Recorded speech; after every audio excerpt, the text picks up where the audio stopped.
Hello guys, welcome to the session और आप सभी का स्वागत है हमारे प्यारे यूट्यूब चैनल एक्सीलेंस एकेडमी में। तो आज हम लेकर आए हैं इंग्लिश ग्रामर का सबसे basic topic part of speech, जिसे हम वर्ड क्लास भी कहते हैं। तो भाई आप लोग भी सोच रहे होंगे कि इतने इजी टॉपिक कौन पढ़ाता है, ये तो हम 5वीं 6वीं से पढ़ते आ रहे हैं। बट ऐसा नहीं है, कभी कभी छोटे छोटे टॉपिक से भी जो क्वेश्चन आते हैं वो हम अक्सर गलत करते हैं। तो ऐसा नहीं होना चाहिए, इसके लिए हम लोग बेसिक से इंग्लिश ग्रामर की शुरुआत करने वाले हैं। और ये वीडियो जो है वो हिंदी और इंग्लिश दोनों लैंग्वेज में कंबाइन होने वाला है, ताकि सभी को समझने में आसानी हो। और तो चलिए शुरुआत करते हैं पार्ट ऑफ स्पीच के साथ। तो सबसे पहले हम लोग देखेंगे definition. Part of speech actually होता क्या है? Part of speech is division of the word on the basis of their use into different kinds. मतलब एक वर्ड का अलग अलग जगह पे सेंटेंस में कैसे यूज होता है उसे हम कहते हैं पार्ट ऑफ स्पीच। तो आप सभी को पता होगा कि पार्ट ऑफ स्पीच के बेसिकली 8 टाइप्स होते हैं। वो 8 टाइप्स है नाउन, जिसे हम नाम भी कहते हैं, प्रोनाउन सर्वनाम, वर्ब क्रिया, एडजेक्टिव विशेषण, एडवर्ब क्रिया विशेषण, प्रेपोजिशन संबंध बोधक, कंजंक्शन और इंटरजेक्शन। ये हो गए पार्ट ऑफ स्पीच के 8 टाइप्स। तो चलिए अभी हम लोग एक एक करके समझेंगे हर एक का डेफिनेशन और एग्जाम्पल। और ये जो डेफिनेशन है जो हम लोग अभी पढ़ेंगे वो बहुत इजी लैंग्वेज में होने वाला है, जो अगर आप एक बार भी पढ़ लो तो आप याद रख सकते। तो चलो गाइस, अभी हम आगे देखेंगे कि पार्ट ऑफ स्पीच जो है उसका डेफिनेशन और एग्जांपल्स। तो सबसे पहले जो पार्ट ऑफ स्पीच है वो है हमारा noun. What is noun? Noun is a naming word. सबसे इजी डेफिनेशन है नाउन की। नाउन एक जो है वो नेमिंग वर्ड होता है। दूसरी हम डिफाइन कर सकते हैं कि नाम यानी कि noun a name use as a person place और थिंग इज कॉल्ड नाउन। किसी भी पर्सन के लिए, प्लेस के लिए, कोई वस्तु के लिए जो हम नाम यूज करेंगे उसे हम नाउन कहेंगे। For example, Shivam is a good boy. Here Shivam is the noun. और ये जो सेंटेंस है उसका पैटर्न है सब्जेक्ट, ये हो गया वर्ब और ये हो गया object. Subject, verb and object. तो सेंटेंस में जो सब्जेक्ट होता है वही हमेशा नाउन होता है। Second type is a pronoun. A pronoun is a word used instead of noun. किसी भी नाउन की जगह पे जो वर्ड यूज किया जाता है उसे हम प्रोनाउन कहते हैं। For example, Ram is not playing because he is ill. यहाँ पे ही जो मैंने अंडरलाइन किया है वो प्रोनाउन है। क्यों? क्योंकि Ram is not playing because he is well. Ram इसीलिए नहीं खेल रहा क्योंकि उसकी तबीयत ठीक नहीं है। यहाँ पे ही जो है वो हमने राम की जगह पे यूज किया, तो ही हो गया pronoun. For example, second sentence में Meenal is a good girl. Meenal goes to school every day. मैंने यहाँ पे 2 बार मीनल मीनल यूज किया है। Meenal is a good girl ये भी मीनल के लिए यूज किया है। उसके बाद मीनल रोज स्कूल जाती है। तो यहाँ पे सेकेंड टाइम मीनल यूज करने के जगह पे हम मीनल की जगह पे जो प्रोनाउन यूज करेंगे वो होगा she. She goes to school every day. Third type है verb. A verb is the word used to say something about an action of some person, place or thing. ये डेफिनेशन हम लोग हर बार गलत करते हैं। What is verb? हम लोग ऐसे कहते हैं verb एक क्रिया है, verb is the action. But verb actually है कि verb एक ऐसा वर्ड है जो किसी भी पर्सन, प्लेस और थिंग की एक्शन के बारे में बात कर रहा हो, उसे हम वर्ब कहेंगे, ना कि किसी भी एक्शन को हम वर्ब कहेंगे। For example, Meena is going to school. यहाँ पे गोइंग जो है वो हो गया वर्ब, क्योंकि गोइंग जो है वो क्रिया बता रहा है किसकी? मीना की। तो मीना क्या हुआ? सब्जेक्ट। और मीना की क्रिया कौन सा वर्ड बता रहा है? गोइंग, वो जा रही है। तो गोइंग जो है वो वर्ब हो गया। फोर्थ टाइप है adjective. Word use to qualify और डिस्क्राइब टू नाउन और प्रोनाउन और to add something to the noun. एक ऐसा शब्द जो प्रोनाउन को या फिर नाउन को डिस्क्राइब कर रहा हो या फिर स्पेसिफाई कर रहा हो या फिर वो नाउन के इसमें कुछ ऐड कर रहा हो। Suppose Ram is a clever boy. मैं यहाँ पे ये भी लिख सकता था Ram is a boy, but मैंने क्या से स्पेसिफाई किया? Ram is a clever boy.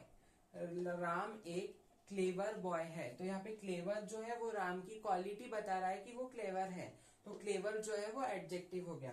वैसे ही Nagpur is the smart city.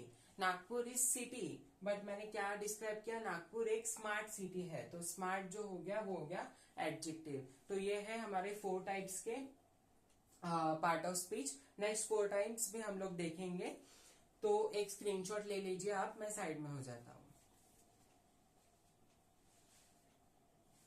Part of speech हम लोग अभी देखेंगे जो है 5th एडवर्ब। एडवर्ब की क्या डेफिनेशन है? Word use to add something to the meaning of verb, adjective और इवन एन एडवर्ब। मतलब कि वर्ब की, एडजेक्टिव की और एडवर्ब के इसमें जो और कुछ नया ऐड कर रहा हो और स्पेसिफाई कर रहा हो वो स्पेसिफिक चीज को, उसे हम एडवर्ब कहेंगे। For example Ram walks slowly, तो यहाँ पे स्लोली जो है वो हो गया एडवर्ब। क्यों? क्योंकि ये क्वालिटी बता रहा है राम चल तो रहा है, बट वो कैसे चल रहा है? वो धीरे धीरे चल रहा है, स्लोली चल रहा है। तो वो स्लोली जो है वो हो गया हमारा, स्लोली जो है वो हो गया हमारा एडवर्ब। और ऐसा नहीं है हमेशा कि एडवर्ब जो है वो एडजेक्टिव के पहले आएगा। एडवर्ब कभी कभी डायरेक्ट वर्ब के बाद भी आ सकता है, जैसे कि फर्स्ट सेंटेंस में आया है। Second example, Rahul is very clever boy. यहाँ पे क्या है? राहुल है वो क्लेवर है, बॉय है, क्लेवर बॉय है राहुल। यहाँ पे क्लेवर क्या हुआ? क्लेवर हो गया एडजेक्टिव, क्योंकि वो राहुल की क्वालिटी बता रहा है, बट उसको और स्पेसिफाई कौन कर रहा है? वेरी। तो यहाँ पे वेरी क्या हो गया? एडवर्ब। वेरी एडवर्ब हो गया, क्योंकि वो क्लेवर तो है बट कैसा? बहुत क्लेवर है, बहुत क्लेवर है। Preposition, a word placed before noun और pronoun to show relationship between other noun और प्रोनाउन। किसी भी नाउन या फिर प्रोनाउन के पहले जो वर्ड हम लोग यूज करते हैं ताकि वो दूसरे नाउन या प्रोनाउन को ज्यादा स्पेसिफाई करे, या फिर वो जो दो नाउन है सेंटेंस में उनके बीच में कोई रिलेशनशिप शो करे, वो वर्ड को हम प्रेपोजिशन कहेंगे। For example, the book is on the table. The book is on the table, यहाँ पे ऑन क्या हो गया?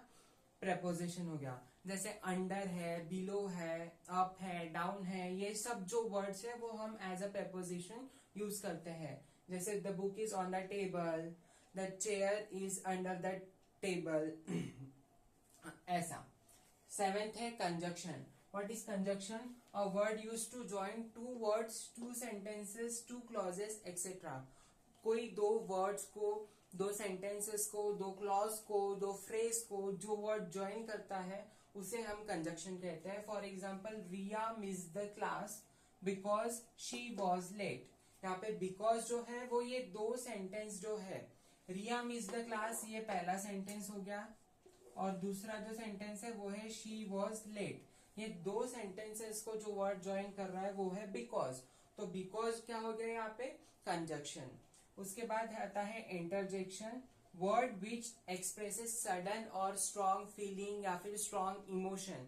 कोई भी वर्ड, जैसे आउच, ओ, वाओ, ब्यूटीफुल, ये जो वर्ड्स है ये हो गए interjection. For example, oh I lost my pen. तो यहाँ पे ओ जो है वो मेरे से एक सडन एक्सप्रेशन या फिर सडन जो फीलिंग है वो मैंने एक्सप्रेस किया। जैसे मैं कहीं बाहर जाता हूँ, wow what a beautiful scene, तो वाओ ये जो एक्सप्रेशन है या फिर फीलिंग है वो इंटरजेक्शन है। इंटरजेक्शन को याद रखने का ये एक बहुत सिंपल तरीका ये भी है कि इंटरजेक्शन के बाद हमेशा एक्सक्लामेटरी मार्क यूज होता है, तो उससे भी हम डायरेक्ट पहचान सकते हैं कि इंटरजेक्शन कौन सा वर्ड है। तो ये हमारे सारे पार्ट ऑफ स्पीच यहाँ पे खत्म हो गए हैं।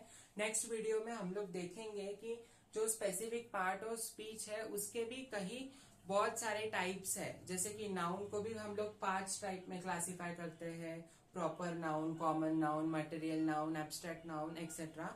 वैसे ही प्रोनाउन को हम लोग 6-7 टाइप में क्लासिफाई करते हैं, प्रेपोजिशन को भी करते हैं। तो वो जो स्पेसिफिकेशन है वो हम लोग नेक्स्ट वीडियोस में देखेंगे। ऐसे ही न्यू और इजी ट्रिक्स अगर आपको देखना है तो प्लीज चैनल को सब्सक्राइब कीजिए, और जो इंग्लिश ग्रामर सीरीज हम लोग कंटिन्यू करेंगे ये प्लीज अच्छे से कंटिन्यू करिए, और जो मैं नोट्स दे रहा हूँ वो प्लीज आप लिखिए, और उसको अगर आप पढ़ लेते हो तो आपका 90+ फिक्स है, और आप अच्छे मार्क्स इंग्लिश में जरूर लेके आएंगे, ये मेरी गारंटी है। तो चलिए स्क्रीनशॉट ले लीजिए और मिलते हैं नेक्स्ट वीडियो में। Thank you, like and subscribe.